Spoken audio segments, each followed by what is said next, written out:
La historia de José Antonio Zúñiga fue una lucha contra el sistema penal y judicial mexicano. Este fue un ejemplo contundente en el que fueron violados los derechos humanos y castigándolo injustamente de homicidio calificado siendo inocente. José Antonio Zúñiga, alias El Toño o El Largo, de 26 años de edad, quien es un joven tianguista de Iztapalapa que trabajaba en su propio negocio reparando computadoras y vendiendo videojuegos. Él nos esperaba que el día 14 de diciembre del 2005 cambiaría su vida. Elementos de la policía lo arrestaron brutalmente sin justificar el motivo de su detención y siendo víctima de violencia excesiva. Después se entera que es acusado del delito de homicidio calificado. Preso por un crimen que no cometió, dos jóvenes abogados contactaron a Toño, quienes tomaron el caso con la esperanza de poder regresarle la libertad.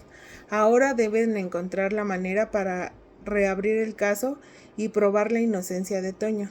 Después de tiempo de investigación ardua, descubren que el abogado defensor que lo asistió durante el proceso penal en su contra, en el cual fue condenado a una sentencia de 20 años de prisión, dicho profesionista litigó con una cédula profesional falsa, ya que la cédula que presentó era una copia certificada.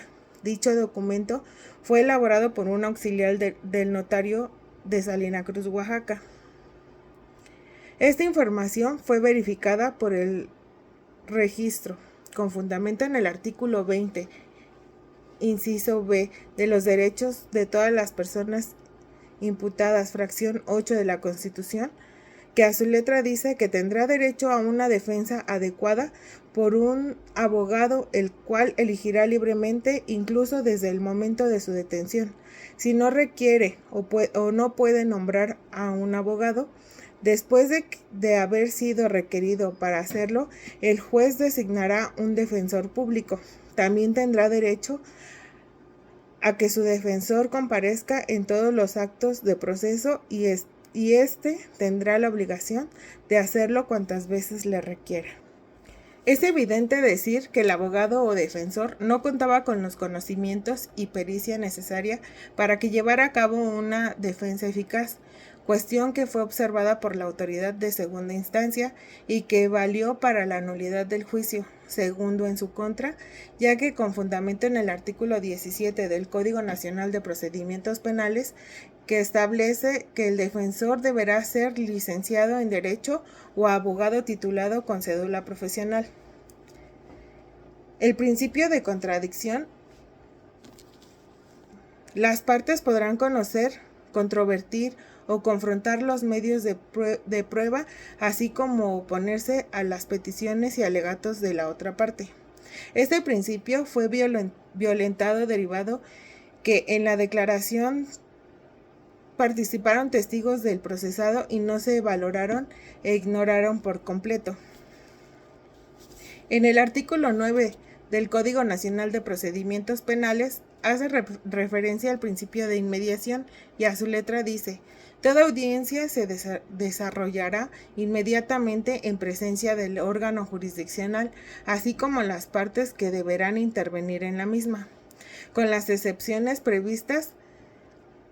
En ningún caso el órgano jurisdiccional podrá alegar en persona alguna la admisión, el desahogo o la valoración de las pruebas, ni la emisión ni explicación de la sentencia respectiva, principio que también le fue violado en el proceso que nos ocupa. Toda vez que el testigo del denunciante en su primera y segunda declaración no menciona al procesado sino hasta la tercera declaración, por lo cual al dictar su sentencia el juez respecto al principio de inmediatez, al no darle el peso legal necesario a la primera declaración del testigo de cargo. En el artículo 20 constitucional establece que las garantías que fueron violadas, en este caso consistentes en el principio del debido proceso, el principio de legalidad, el de seguridad jurídica, el derecho de ser juzgado por un juez principal. En cuanto a la garantía de legalidad, el testigo presencial de los derechos humanos o testigo acusador es un testigo de oídas, ya que el testigo fue inducido por los policías para su testimonio. Esto constituye una prueba ilícita por su obtención como su incorporación al proceso, a resultar contraria a lo dispuesto en el artículo 14 constitucional en lo relativo a las garantías de legalidad y del debido proceso.